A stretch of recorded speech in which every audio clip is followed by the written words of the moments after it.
Insiden kecil ketika Presiden Prancis Emmanuel Macron ditampar istri di pesawat kepresidenan, turut ditanggapi Presiden Amerika Serikat Donald Trump.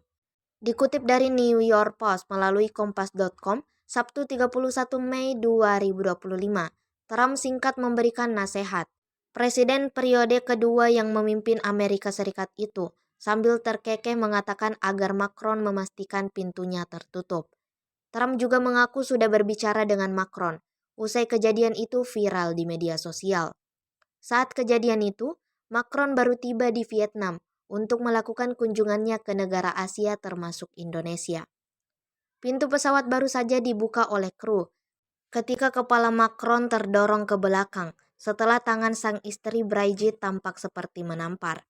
Setelah sadar kamera, Macron langsung melambaikan tangan ke awak media. Macron sempat mengklarifikasi kejadian itu, bahwasanya ia hanya bersitegang kecil dan bercanda dengan istrinya.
This week there was a video on board a plane that showed the First Lady of France slapping her husband, Emmanuel Macron.